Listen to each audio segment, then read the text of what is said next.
Moving Through Menopause with me, Philippa, and today I've got a very special guest. Aishwarya is joining me all the way from India. And welcome to you today. How are you feeling? I'm doing good, thank you. How is your day going? How is the beginning of March? I can't believe we're already here.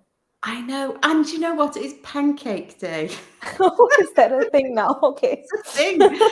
Pancake Day. Well, actually, it's called Shrove Tuesday on Okay. on the religious calendar, and but Pancake Day, also Sounds much known better. as Yes. yeah, but not so much fun when you're gluten free like me. We were just talking about this, yeah.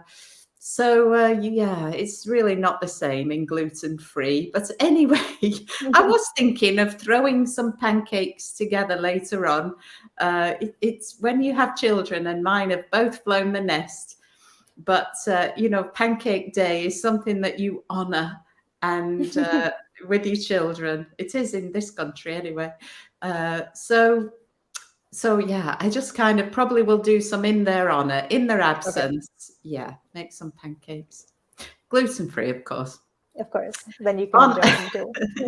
yeah, exactly. On a more serious note, we are talking all about menopause today with a young woman who is studying and researching women's experiences of menopause in India. And I think this is absolutely incredible that you have devoted, is it 2 full years of your life to this subject? 1.5, more around. But yeah, it's a lot of time to be worried Yes. about my future. It is a lot of time to be worried about the future. And so, talking to lots of women, how many women did you manage to speak with in the end?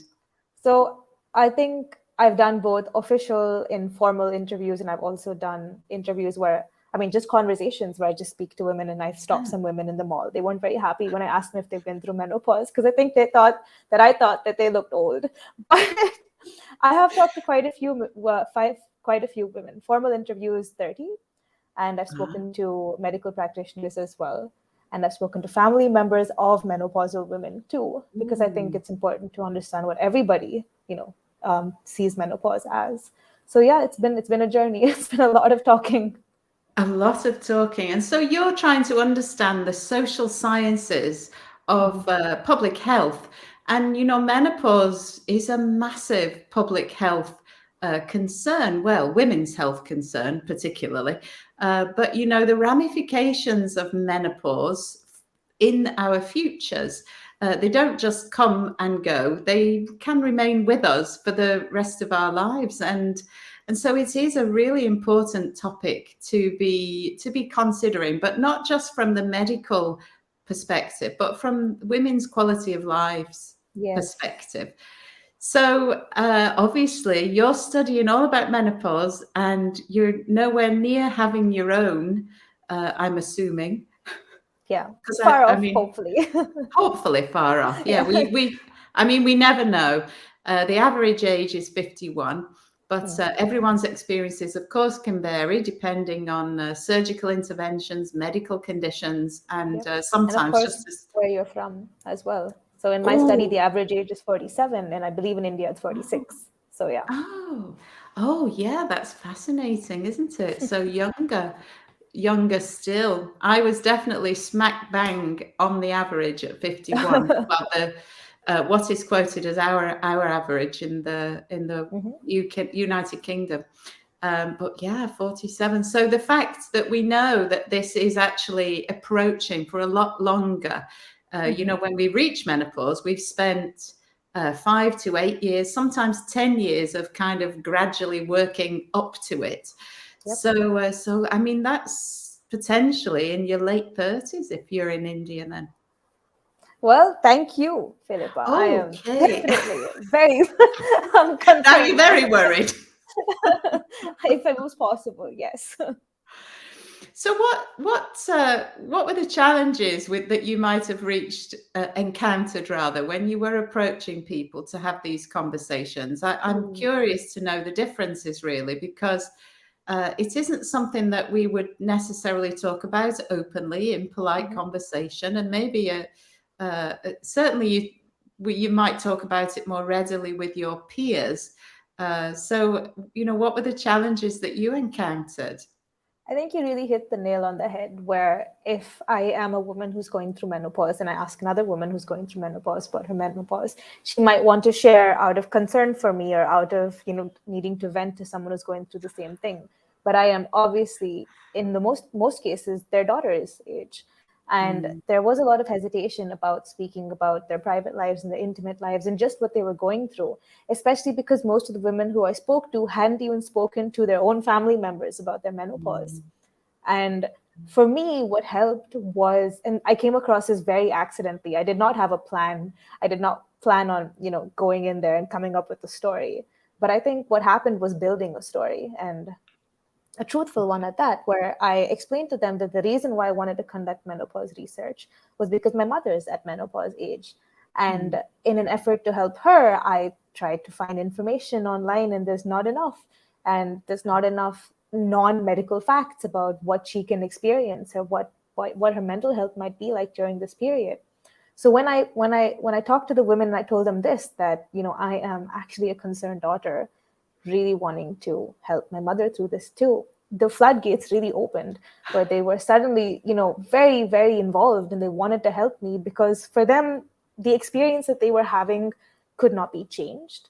And, because it was quote unquote too late for them. But when they saw that speaking to someone else's daughter might help them, might help me, it's something that they immediately connected to. And more importantly, it's kind of like how if you have a good experience, you go and you tell your friends. Yeah. And for some reason, people liked talking to me. So they like talking to me, and they liked having someone to actually ask them about, their mental health, their physical health, and their menopause. And I didn't go in with 50 questions. I went in with just 2. So the first question I asked is, what has your menopause journey been like so far? And I would have women who would talk for 45 minutes about this, because they obviously have a lot to say, because no one's ever asked them this question before. And the final question that I would ask in the second question basically was, what does menopause mean to you? And that's it. And I would let them guide the conversation, because I was really learning from them, not the other way around. And I think once they had a good experience, they would go tell their friends. So I think I became an informal counselor who was absolutely not qualified, but I'm happy to have been there for them in whatever capacity I could. Yeah, I mean, so that's interesting. 2 very open questions.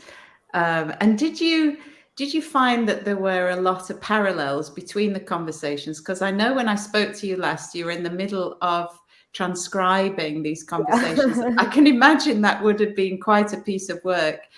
Did you find parallels? How on earth was that piece of work? How did you manage that?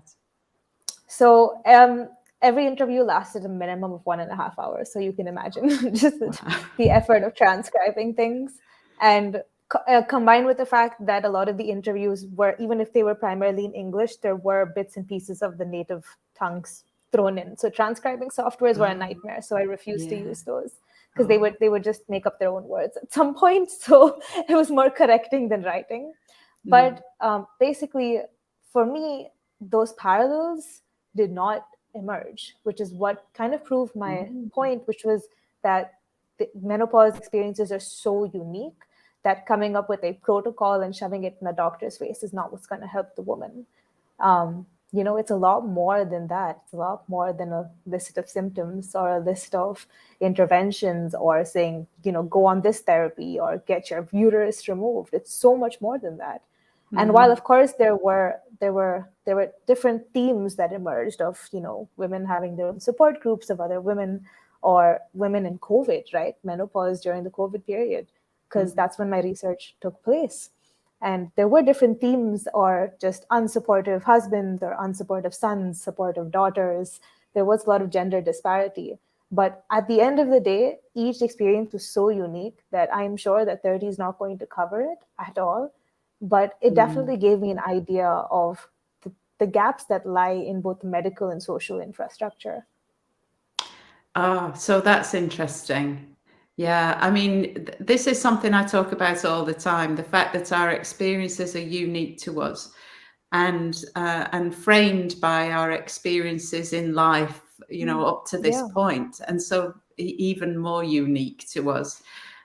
Which, yeah, it's interesting that you mention guidance for doctors is going to be, certainly it's a challenging thing to come up with. And I know at the moment that the NICE Institute in the United Kingdom are currently putting together a working party to come up with guidance for medical people dealing to help women transitioning through menopause. So they've obviously got quite a piece of work on their hands. They do, and in fact, because of being a part of the Global Menopause Inclusion Collective, I'm actually helping draft those guidelines. So, yeah. Well, that's fantastic. Yeah, because informed by women's experiences of menopause, it's so crucial, because I know they invite lay members to participate to bring these lived experiences. I love that you called it that, lived experiences of menopause, and these are just equally as valid as the medical model, if you like. So you mentioned gaps. Glaring gaps, perhaps. What gaps do you think you might have uncovered? So I will preface this with a few notes. Essentially, one is that my study, because of being online due to COVID, did not cover it was not a good representation of the entire Indian population, which I'm sure would not have been able to do even otherwise, just because of the sheer number of people and cultures. But they were all middle to upper class women who were literate, who were educated. They were all cis women, and not all of them were married, but most of them were. So their experiences were definitely a representation of a small portion of the population who are definitely better off in a sense. And the second note that I would like to make is that while, of course, doctors can do more, I understand that they have a lot to do already. Again, with just the amount of pressure that they go on, if COVID taught us anything. But at the same time, there are ways to make it easier for the people walking into the system. So if I start listing out the gaps, and I'm sure I'll come up with my own nice guidelines by the end of this podcast or this interview. But interestingly enough, my brother's a medical student. So he is currently in the OBGYN clinical rotations. So I hear firsthand experiences from him of sitting in on hysterectomies or sitting in on, these clinics. So I'm able to actually see through him that my research and what the women are telling me are true. So there are obvious problems that lie in the system. And one glaring problem is that menopause is seen as an illness. It's treated as a disease, or it's treated as something that should be, gotten over in a second, or it's treated as something that is seen as the natural decline of the human body, and you should just lie down in the current and just accept all of the horrors that come along with it. So it's either one or the other. You're either pushed into a hysterectomy or HRT without knowing what it is, or you are just told to go home and just face it, because every woman goes through it. So these are the two different things that I hear most often, and there needs to be some kind of middle path. There needs to be something. Yeah, no, absolutely. There is a huge void there between those two quite opposed positions. And the information piece for me is the most important thing. That is that we are in a position to know the whole gambit of potential symptoms that we might encounter, and to know that there are lots of different approaches for us to thrive at this time of life, rather than, as you say, lie down in the current. I like and just that. Accept it. That's just the common notion. Yeah, I think accepting decline is what you're talking about, isn't it, really? Rather than acceptance of this stage of life that, we can't change it. It is happening, that, we can't be in denial about it. But to know that decline is not inevitable, and that there are so many, there's so many things we can do to be to be thriving and productive, And especially despite. because, lifespans are the longest that they've ever been. At one point of time, menopause might have come at the end of the life cycle, but it's no longer true. No, And it's no longer. and whether or not you want to lie down in the current and go through it as it comes, that might be someone's choice. Or if you want to go to a hysterectomy, there might be someone's choice. Or to just, do something in the middle, do Pilates for menopause. A lot of women do. And you're right. So it's just that women should be allowed to define menopause for themselves how they would like to. And I don't see that choice being given to them. Yeah, I like that. It could apply across quite a lot of healthcare contexts, in actual fact. This empowerment of individuals to be the architect of their own future, health future. And so the thing with that is it's about informing them so that they know all their options and not just making assumptions about how you should deal with this particular situation, whatever it might be. And I think we're getting better at that, having this open exchange with people. There's a bit more parity in our healthcare conversations. The hierarchical conversations that we used to have back in the day. I'm the expert and you're the person who's going to listen to everything I've got to tell you, has changed, and that can only be a good thing. We want to get in partnership with with the people that we work with to really speak to their values and their lived experiences, and for those to be valid, and not to be dismissed, because there are symptoms that people will experience that are totally unique to them. Yeah. Totally unique to them. And the fact that nobody else has had it doesn't make it any less valid, does it? Yes. Oh my goodness. So that reminds me of a particular interview. This was the first interview that I did. Her first symptom of perimenopause was blackouts. So, and it's not something that you see on the menopause symptom list. No, it isn't.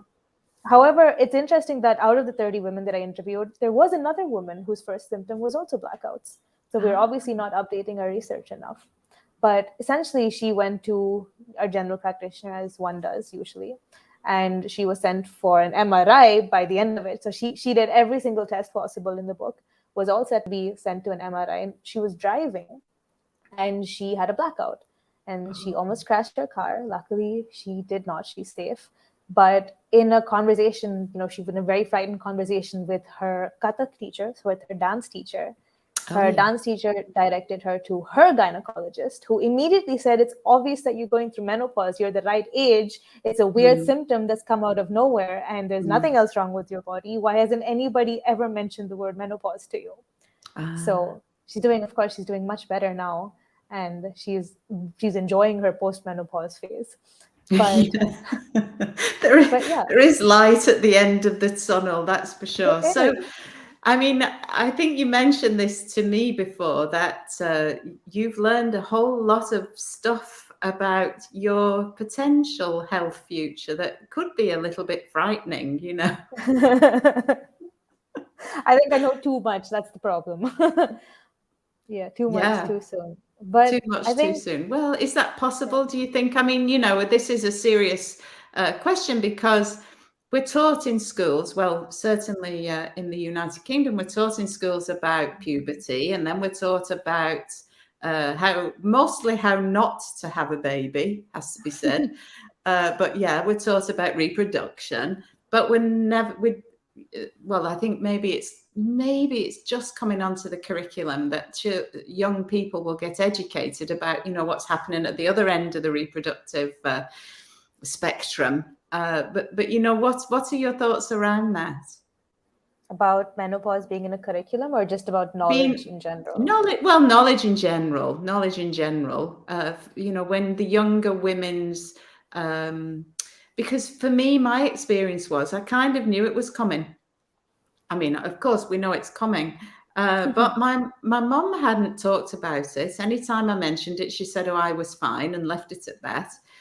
So you know, my experience, I don't have sisters. I have female friends, but I'm not lonely. Don't worry about me. But you know, a lot of my friends, I've moved around a lot in my working life, and so a lot of my friends are all over the place, and it's a phone call, and you don't generally waste a phone call talking about your aches and pains or your ailments. You know, you try and keep it upbeat. So I just was going through what I was going through quite on my own, and I don't know that that's unusual, shall we say. You know, and the fact that I just was programmed to accept everything that was happening, even though it was actually quite undesirable. I'll leave it at that. And you know, I kind of if understand. maybe you know what I'm saying, go on. Tell me what. Yes, I kind of understand where you're going with this. And to answer the first part of the question about the too much too soon, um,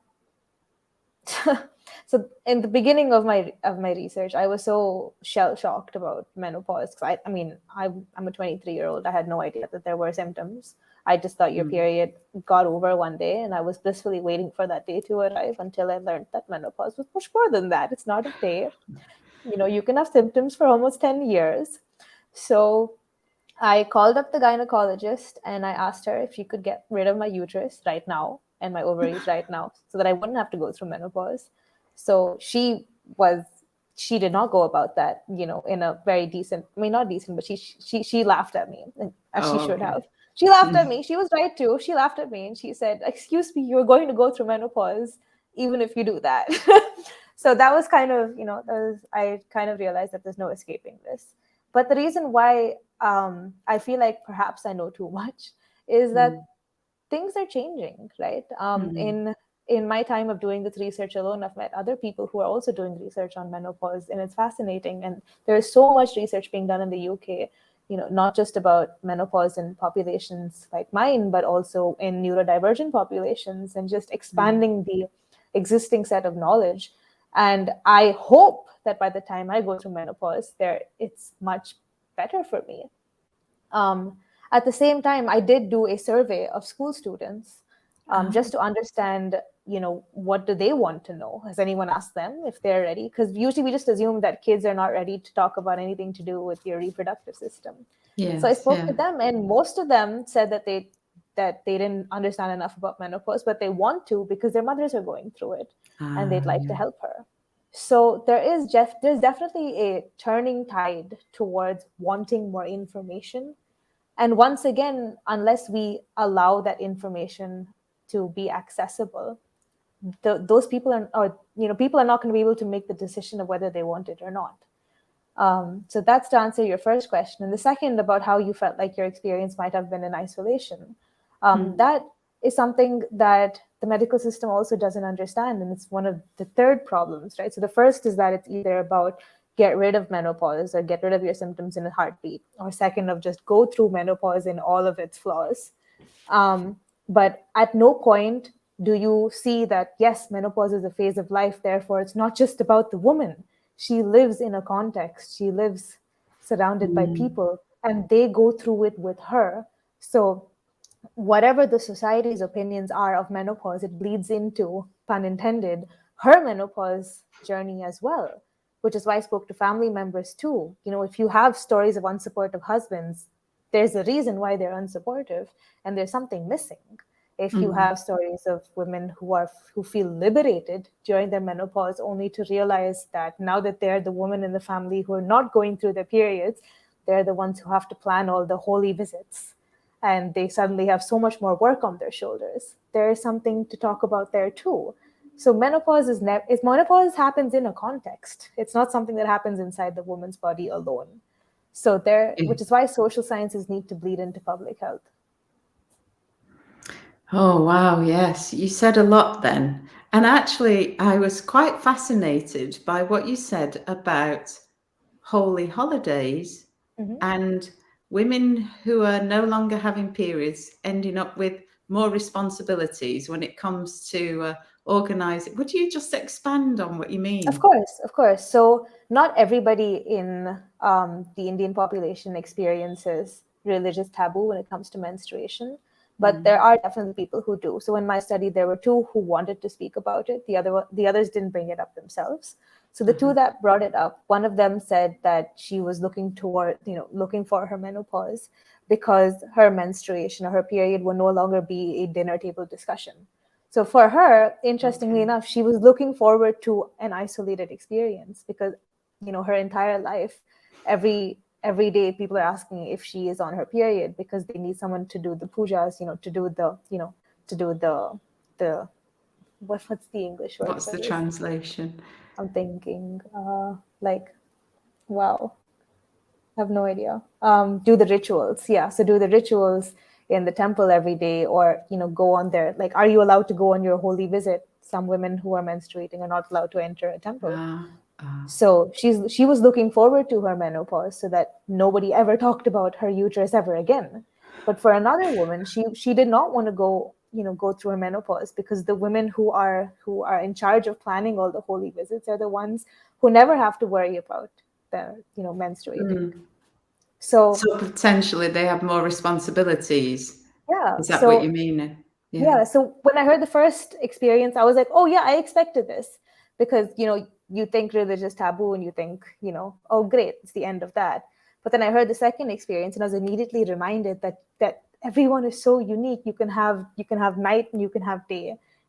It's really just about how they perceive their own menopause and how people around them perceive it too. So I can't just assume that every single woman who faces religious taboo will love going through menopause. I can't assume that anymore. So yeah, there were a lot of things that I learned on the way, and there are a lot of things I unlearned on the way. So that was definitely a good experience for me. Yeah, that is very interesting. It's certainly not in my sphere of experience to have had that. Of course, I remember the days when sanitary wear was not up to sporting activities, shall we say.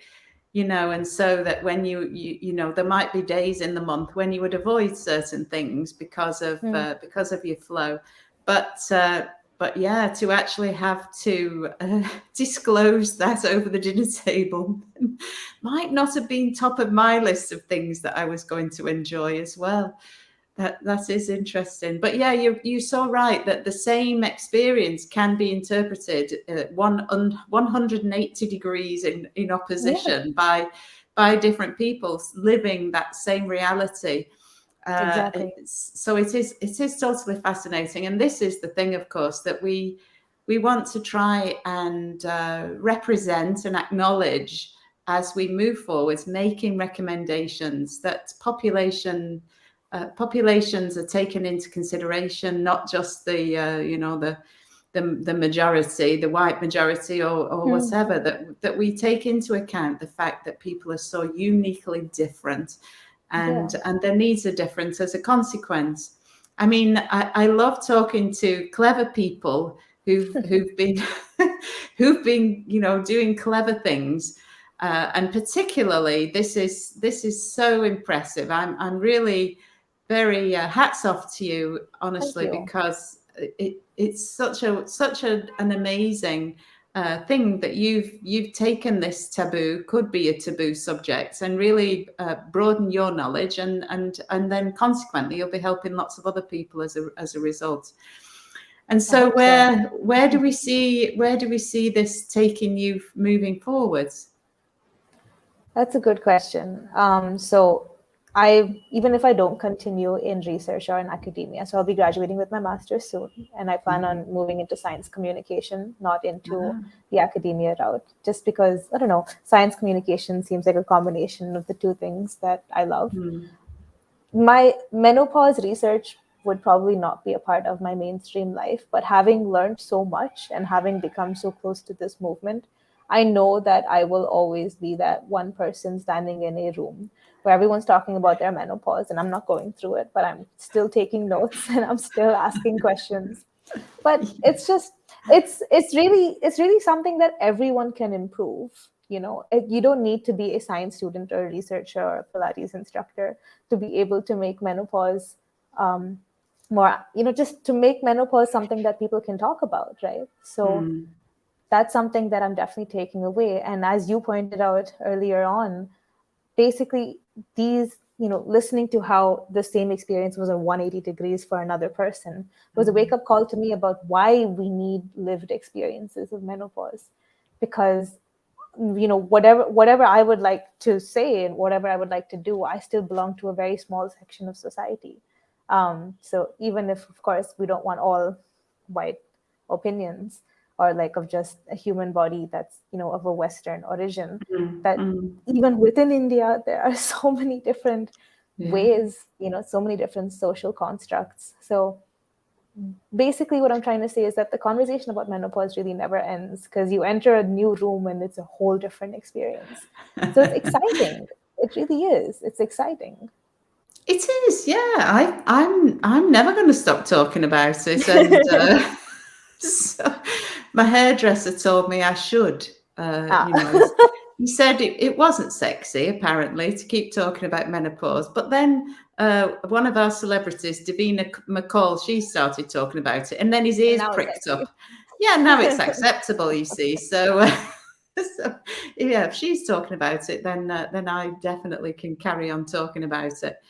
And I responded to something on social media today, just to say that my motivation is merely to share information and knowledge and awareness that this is an important topic for all people, for daughters and mothers to have that conversation. I have 2 sons and they've heard it all. That's good. I'm so glad, because I've interviewed sons too, and they were furious. They were like, why did our moms only talk to our sisters? Like, hello, we want to help too. So, and then when I talked to their moms who didn't talk to their sons, they were like, we don't know if we should talk to our sons. And I'm like, excuse me, hi, they want to know. Just like, just talk about it. It's fine. Your hairdresser will probably remember it when someone in their life is going through menopause. They'll be like, oh, I can help you out now. Yeah, well, that's it, isn't it? It's like diffusion, particles in a swimming pool, spreading molecule to molecule as they touch one another. This is how information gets around. And now, of course, we've got the internet to help us to spread the word even more quickly, and hopefully we can represent more than one viewpoint, because I know there is more than one. I can only have mine. But hopefully we can, share the fact that there really is lots of different ways of looking at this, lots of different experiences, lived experiences.